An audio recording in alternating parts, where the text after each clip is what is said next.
அனைவருக்கும் வணக்கம். கற்பது ஐஏஎஸ் வாயிலாக தங்களை மீண்டும் சந்திப்பதில் நான் மட்டற்ற மகிழ்ச்சி அடைகிறேன். இப்போ தொடர்ந்து பார்த்தீங்கன்னா நம்ம மெயின்ஸ் சம்பந்தமாக சில வகுப்புகள் பார்த்தோம். மெயின்ஸ் எப்படி ப்ரிப்பேர் பண்ணணும் அப்படின்னு குரூப் 1க்காக நம்ம பார்த்தோம். ஆனால் இப்போ நம்ம பார்க்க போகிறது, ஒருத்தர் கமெண்ட் பண்ணியிருந்தாங்க. ஸோ அந்த கமெண்ட்டின் அடிப்படையாக கொண்டு தான் டிஓ தேர்வுக்கு பார்த்தீங்கன்னா மெயின்ஸ் வரப்போகுது. ஸோ அந்த மெயின்ஸ் தேர்வை எப்படி அணுகணும்னு பார்க்க போகிறோம். சிலபஸ் மற்றும் புக் லிஸ்ட்டை சேர்த்து நம்ம பார்க்க போகிறோம்.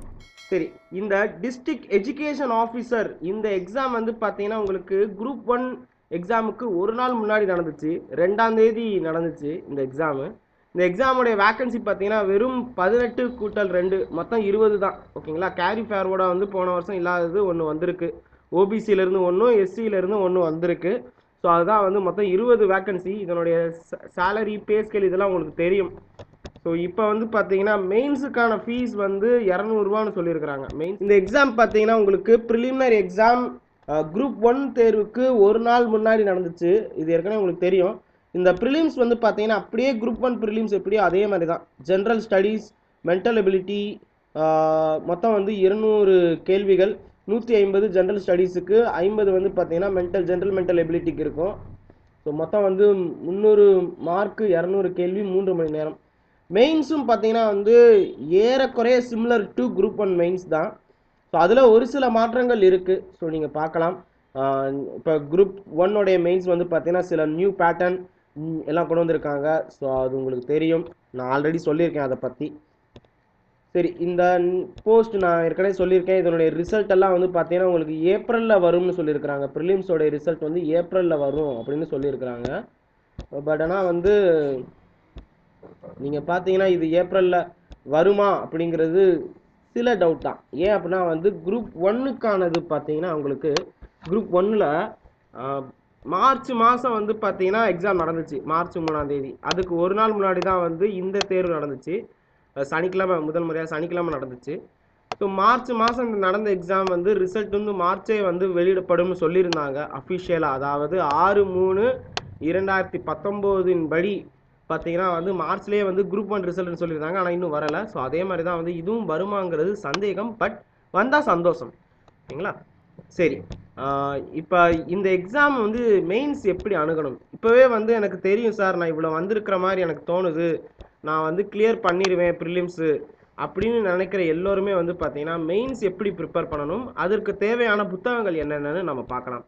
ஸோ இப்போ சிலபஸ் பார்த்தீங்கன்னா அஃபிஷியலாக கொடுத்துருக்கிற சிலபஸ் தான் இங்கே நான் கொடுத்துருக்கேன். ஸோ மொத்தம் 3 பேப்பர். ஓகேங்களா? 3 தாள். சென்னையில் மட்டும் தான் மெயின்ஸ் நடக்கும். எப்படி குரூப் 1 தேர்வு சென்னையில் மட்டும் தான் நடக்குமோ, மெயின்ஸ் நடக்குமோ, அதே மாதிரி தான் இதுவும் சென்னையில் மட்டும் தான் நடக்கும். வேறு எங்கேயுமே இல்லை, பிரான்ச் இல்லை, சென்டர் இல்லைன்னு சொல்லிட்டாங்க. ஸோ யூனிட் 1 பார்த்தீங்கன்னா உங்களுக்கு +1 அண்ட் +2 புக்கில் இருக்கக்கூடிய ஹிஸ்ட்ரி எல்லாமே பழைய புத்தகம் மற்றும் புது புத்தகம் படித்தா சிறப்பு. ஓகேங்க. ஸோ புதுசாக இப்போ வந்திருக்கிற புத்தகம் +2 வந்திருக்கு. ஸோ அதுவும் படித்தீங்கன்னா இன்னும் சிறப்பாக இருக்கும். ஸோ அதில் இருக்கக்கூடிய ஹிஸ்ட்ரி மட்டும் படிங்க. ஸோ எல்லாமே இப்போ இந்த டீட்டெயில்ஸ் எல்லாம் பார்த்தீங்கன்னா கூட அப்படியே மெயின்ஸில், அதாவது குரூப் 1 மெயின்ஸில் என்னவோ அதே தான் உங்களுக்கு சொல்லியிருக்கிறாங்க அகைன். ஓகே. ஸோ குரூப் 1ல் என்னவோ அதே தான் உங்களுக்கு சொல்லியிருக்கிறாங்க. நீங்கள் பார்த்தாலே தெரியும். ஸோ ராஜாஜி, விஓசி, பெரியார், பாரதியார் மற்றும் சிலர் பற்றி கொடுத்துருக்காங்க. அப்படியே குரூப் 1 ப்ரிப்பேர் பண்ணுறவங்களுக்கு இது ரொம்ப ரொம்ப ஈஸியாக இருக்கும். அதுக்கப்புறம் general mental ability group like group 1.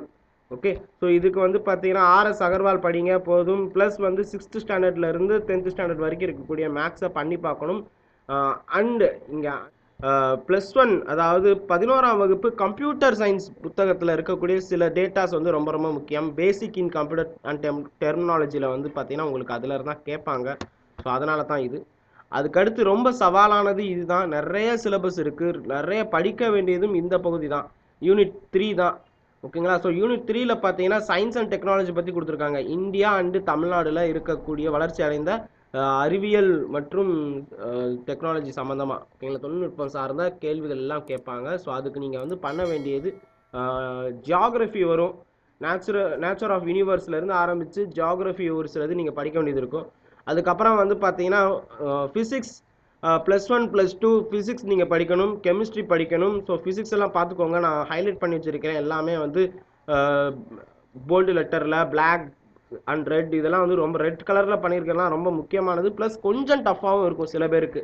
Okay, so chemistry, அதுக்கப்புறம் வந்து பயாலஜி இதெல்லாம் ப்ரிப்பேர் பண்ணணும். இந்த கவர்மெண்ட் பாலிசி இதெல்லாம் வந்து பார்த்தீங்கன்னா நீங்கள் யோஜனாஸ்னு ஒரு புத்தகம் வரும், திட்டம் அப்படின்னு தமிழில் இருக்கும், அதை வந்து ப்ரிப்பேர் பண்ணாலே போதும். அதுக்கப்புறம் இந்தியா ஏர்புக் அதை வந்து நீங்கள் ப்ரிப்பேர் பண்ணாலும் நல்லா சிறப்பாக இருக்கும். டிஃபென்ஸ் டிஆர்டிஓ சம்மந்தமானதெல்லாம் நீங்கள் அந்தந்த வெப்சைட் ரெலவெண்ட் வெப்சைட் போய் தான் பார்க்கணும், அது எடுத்து தான் வந்து நீங்கள் பார்க்க வேண்டிய வரும். அதுக்கப்புறம் பார்த்தீங்கன்னா இந்த ரிமோட் சென்சிங் இதை பற்றியெல்லாம் படிக்கணும் அப்படின்னா வந்து நீங்கள் சயின்ஸ் அண்ட் டெக்னாலஜி புக் ஒன்று இருக்கும், யூபிஎஸ்சி தரமாக அந்த புக்கு, அந்த புக்கு நீங்கள் ப்ரிப்பேர் பண்ணணுமானா கண்டிப்பாக குரூப் 1 ப்ரிப்பேர் பண்ணுறவங்க என்னென்ன புக்கெல்லாம் ப்ரிப்பேர் பண்ணுறாங்களோ அதெல்லாம் வந்து இதுக்கும் வந்து தேவைப்படும். அதன் பிறகு பேப்பர் 2 ஜென்ரல் ஸ்டடீஸில் வந்து பார்த்தீங்கன்னா உங்களுக்கு யூனிட் 1ல் பாலிட்டி கொடுத்துருக்காங்க. இந்த பாலிட்டியும் வந்து பார்த்தீங்கன்னா நீங்கள் லக்ஷ்மிகாந்த் புக்கை முழுவதுமாக நம்பி இருக்கணும். Indian polity, constitution of India, preamble ஆரம்பிச்சு கடைசி ஸ்கெடியூல் வரைக்கும் இருக்குது, அட்டவணை வரைக்கும் இருக்குது. இது எல்லாத்துக்குமே லக்ஷ்மிகாந்த் புக்கை பாருங்கள். இல்லைனா வந்து கற்பதேஎஸ் வீடியோ பார்த்தாலும் ஓகேன்னு தான் சொல்லுவேன். அடுத்தது வந்து எமர்ஜிங் பொலிட்டிக்கல் ட்ரெண்ட்ஸ் இதற்கு வந்து பார்த்தீங்கன்னா நம்ம பண்ண வேண்டியது கரண்ட் அஃபேர்ஸ் எல்லாமே வந்து ஃபாரின் அஃபேர்ஸ் ஸ்பெஷல். இப்போ பார்த்தீங்கன்னா வெளியுறவுத்துறை அமைச்சகத்தில் என்னென்ன வந்திருக்குன்னு நீங்கள் பார்க்கணும். அதுக்கப்புறம் வந்து நம்ம அண்டை நாடுகள் சார்க் மாநாடு பற்றி நீங்கள் பார்க்கணும். நம்ம இந்தியாவை சுற்றி இருக்கிற நாடுகள் பற்றி எல்லாமே வந்து கேட்கலாம். அதனால் சார்க் மாநாடுகள், பிம்ஸ்டெக் பற்றி பார்க்கணும். அதுக்கப்புறம் வந்து பிரிக்ஸ் பற்றி பார்க்கணும், ஆர்சிஇபி பார்க்கணும். இந்த மாதிரி தான் பார்த்தீங்கனாலே நம்மளுடைய அண்டை நாட்டுடைய உறவு நிலைகள்லாம் தெரிஞ்சுக்கலாம். ஓகே, ஸோ எல்லா மினிஸ்ட்ரியில் இருக்கக்கூடிய முக்கிய தகவல்களை நம்ம படித்தே ஆகணும். நியூக்ளியர் பாலிசி படிக்கணும். ஸோ இதுக்கெல்லாம் வந்து பண்ண வேண்டியது பிஎம் ஆஃபீஸை போய் பார்க்கணும். நியூக்ளியர் பாலிசிக்கு பிஎம் ஆஃபீஸ் வெப்சைட்டில் போய் பார்க்கணும், அந்தந்த அமைச்சகத்தில் இருக்கக்கூடியதை போய் பார்க்கணும். ஏசியான் பற்றி கண்டிப்பாக பார்த்தே ஆகணும். ஏசியான் நாடுகள் பற்றி நம்ம பார்த்தே ஆகணும். ஸோ இது கொஞ்சம் வந்து உங்களுக்கு சவாலாக இருக்கும், ஏன்னா வந்து நிறைய கூகுள் நெட்டு நம்பியே வந்து நிறைய பண்ணுற மாதிரி இருக்கும். அடுத்தது ஜியாகிரபி ஆஃப் இந்தியா, இதுக்கு வந்து இப்போ வந்துருக்கிற எல்லா புது புக்கையும் படிங்க. 6லிருந்து 12ஆம் வகுப்பு வரை இருக்கக்கூடிய அனைத்து புது புத்தகத்தையும் படிச்சிங்கனாலே இதில் முழு மார்க் எடுக்கலாம். ஏன்னா இதில் ஃபுல் மார்க் எடுக்கலாம். இப்போ நேச்சுரல் கலாமிட்டிஸ் எல்லாம் எடுத்துக்கிட்டிங்கன்னா வந்து +1 புக்கு, புது +1 புக் எடுத்துக்கினாலே போதும். அதன் பிறகு வந்து பார்த்தீங்கன்னா இங்கே தமிழ் மற்றும் இங்கிலீஷ் இது வந்து பழைய குரூப் 1 எப்படியோ அதே மாதிரி தான் நீங்கள் ப்ரிப்பேர் பண்ணணும். ஸோ இதுக்கு வந்து இந்த 12th standard culture and heritage book வந்து எடுத்து பாருங்கள், அது கண்டிப்பாக உங்களுக்கு உதவும். அதே சமயத்தில் 6லிருந்து 12ஆம் வகுப்பில் இருக்கக்கூடிய எல்லா தமிழ் பாடத்தில் இருக்கக்கூடிய இந்த சிலபஸ் கவர் ஆகிறது எல்லாமே நீங்கள் பார்க்கணும். அதில் வந்து பார்த்தீங்கன்னா குறிப்பாக 12ஆம் வகுப்பு 11ஆம் வகுப்பில் இருக்கக்கூடிய சிறப்பு தமிழ் புத்தகத்தையும் நீங்கள் படிச்சிங்கன்னா அதில் இருக்கக்கூடிய உரைநடை, இலக்கியங்கள் இதெல்லாம் படிச்சிங்கனாலே போதும், நம்ம நிறைய மார்க் எடுக்கலாம். அதுக்கப்புறம் இங்கிலீஷுக்கு வந்து பார்த்தீங்கன்னா ஜென்ரல் இங்கிலீஷ் நீங்கள் பொதுவாக வந்து English grammar, precis writing, report writing எல்லாம் பார்த்தீங்கன்னா இப்போ ஜிஎஸ்டி பற்றி கேட்கலாம், டிமானிட்டைசேஷன் பற்றி கேட்கலாம், எலெக்ஷன் பற்றி கேட்கலாம், இந்த மாதிரி வரும். அதுக்கப்புறம் ஒரு பெரிய பக்தி காம்ப்ரிஹென்ஷன் கொடுத்து அதுக்கு வந்து ஆன்சர் எழுதுங்க, இந்த மாதிரி தான். இது ரொம்ப ரொம்ப சுலபமானது. இங்கிலீஷில் எழுதுங்க, தமிழில் எழுதுங்க. ஆர் அப்படின்னு வரும், ஓகேங்களா? ஆர் இங்கிலீஷ் அல்லது தமிழ் எடுத்துக்கலாம். ஓகே, ஸோ அதுக்கப்புறம் வந்து பார்த்தீங்கன்னா இந்த 3வது இந்த பேப்பர் தான் வந்து அதாவது 2வது தாளில் 3வது யூனிட் கொஞ்சம் அழகு வந்து பார்த்தீங்கன்னா கொஞ்சம் வித்தியாசமானது. Administration of union and state அப்படின்னு கொடுத்துருக்காங்க. அதாவது மத்திய அரசுடைய நிர்வாகமும் மாநில அரசின் நிர்வாகமும், தமிழ்நாட்டில் நிர்வாகம் எப்படியெல்லாம் இருக்குன்னு கேட்குறாங்க. இதில் இண்டஸ்ட்ரியல் மேப் பற்றி நான் ஆல்ரெடி கற்பதேசில் ஒரு வீடியோ இருக்குது, பாருங்கள்.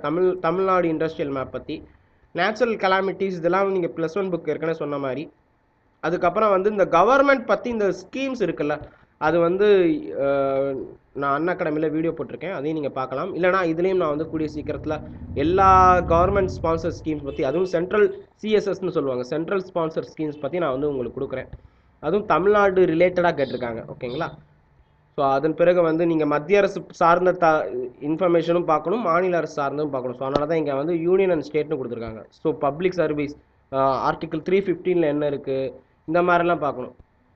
ஓகே, ஸோ இதெல்லாம் வந்து கண்டிப்பாக முக்கியமானது. பகுதி 14 என்ன இருக்குது, பகுதி 14A ட்ரிபுனல் பற்றி, தீர்ப்பாயங்கள், இது பற்றியெல்லாம் வந்து உங்களுக்கு கேட்பாங்க. பட்ஜெட் பற்றி கண்டிப்பாக இருக்கும், தமிழக பட்ஜெட், மாநில பட்ஜெட் மற்றும் மத்திய அரசு பட்ஜெட் ரெண்டுமே கேட்பாங்க.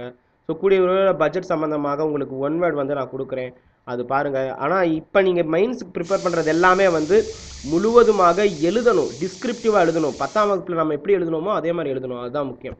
சரி, அடுத்தது இதுதான் ரொம்ப முக்கியம். ஏன்னா வந்து நீங்கள் எல்லாருமே பிஎட் படித்தவர்கள் தான் இந்த தேர்வை வந்து அணுகிட்டு இருக்கீங்க. ஸோ நீங்கள் பிஎட்ல வந்து என்ன பண்ணீங்களோ, என்ன ப்ரிப்பேர் பண்ணீங்களோ அந்த புத்தகத்தை கரைச்சி மீண்டும் குடிக்க வேண்டும். ஓகே. ஸோ நீங்கள் சைக்காலஜியில் ஆரம்பித்து ஃபிலாசபி, அதுக்கப்புறம் வந்து மேற்கத்திய மற்றும் கிழக்கத்திய கல்வி முறை எவ்வாறு உள்ளது, நிறைய இந்த கிரிம்சால் ஸ்டடி எஃபெக்ட் சொல்கிறாங்க. அதுக்கப்புறம் வந்து பார்த்தீங்கன்னா மாண்டிசோரி எஜுகேஷன், அதுக்கப்புறம் வந்து கிண்டர் கார்டன் எஜுகேஷன் எப்படி இருக்குது, இதெல்லாம் நீங்கள் பார்க்க போகிறோம். இங்கே வந்து human rights, right to education act, article 21A என்ன இருக்குது, ஆர்டிகல் 21ல் என்ன இருக்குது, டிபிஎஸ்பியில் எப்படி இருக்குது, இந்த மாதிரியும் வந்து உங்களுக்கு கேட்கலாம். Vocational guidance as well as வந்து என்வரான்மெண்டல் எஜுகேஷன். இப்போ பார்த்தீங்கன்னா தமிழில் வந்து பார்த்தீங்கன்னா இயல் இசை நாடகம்னு சொல்லுவாங்க, அதுவும் அறிவியல் தமிழ் வந்திருக்கு, சுற்றுப்புற சூழல் தமிழ்னு வந்திருக்கு. ஸோ இந்த மாதிரியெல்லாம் நம்ம ப்ரிப்பேர் பண்ணணும். ஸோ ஏன்னா வந்து நீங்கள் கல்வியாளராக போக போகிறீங்க, அதனால் வந்து நீங்கள் ரிசர்ச் ஓரியன்டாக வந்து நிறைய பண்ண வேண்டியது இருக்கும். ஸோ அதனால தான் இந்த பேப்பர். ஸோ அகெயின் நீங்கள் பிஎடை வந்து ஒரு தடவை பார்க்கணும். எனக்கு வந்து நான் பிஎட் படிக்கலை, ஸோ எனக்கு வந்து பிஎட் தெரியாது. ஸோ நீங்கள் தான் வந்து அது பண்ணணும். ஸோ மற்றதெல்லாமே வந்து பார்த்தீங்கன்னா குரூப் 1 ஓரியன்டாக தான் இருக்குது. ஸோ அதனால் இதெல்லாமே வந்து பார்த்தீங்கன்னா ப்ரிப்பேர் பண்ணிடலாம், அந்தந்த ரெலவெண்ட் புக் வச்சு ப்ரிப்பேர் பண்ணிடலாம். பட் ஆனால் அந்த பிஎட் புக் வச்சு நீங்கள் ஒரு தடவை பார்த்துருங்க. ஸோ இது பண்ணிங்கன்னா வந்து இந்த எக்ஸாமை சுலபமாக அணுகிடலாம். ஸோ மறக்காமல் என்னுடைய சேனல்ஸை வந்து பார்த்தீங்கன்னா சப்ஸ்கிரைப் பண்ணுங்கள், லைக் பண்ணுங்கள், கமெண்ட் பண்ணுங்கள், உங்கள் நண்பர்களுக்கும் ஷேர் பண்ணுங்கள். பகிர்தல் தான் ரொம்ப ரொம்ப முக்கியமானது. உங்களுக்கு ஏதாவது டவுட் இருந்துச்சுன்னா வந்து இந்த இமெயில் ஐடியை வந்து காண்டாக்ட் பண்ணுங்கள். அதே சமயத்தில் என்னுடைய பிளாகை தொடர்ந்து பார்த்துட்டு வாங்க. இந்த மாதிரி கேள்விகள், இந்த மாதிரி ஸ்லைட்ஸ் எல்லாமே நான் அதில் வந்து அப்லோட் பண்ணுவேன். ஸோ கவனமாக பார்த்துட்டு வாங்க. கற்பது ஐஏஎஸ், கற்பிப்பது நாங்கள் அல்ல, நான் தமிழ்மொழி. நன்றி, வணக்கம்.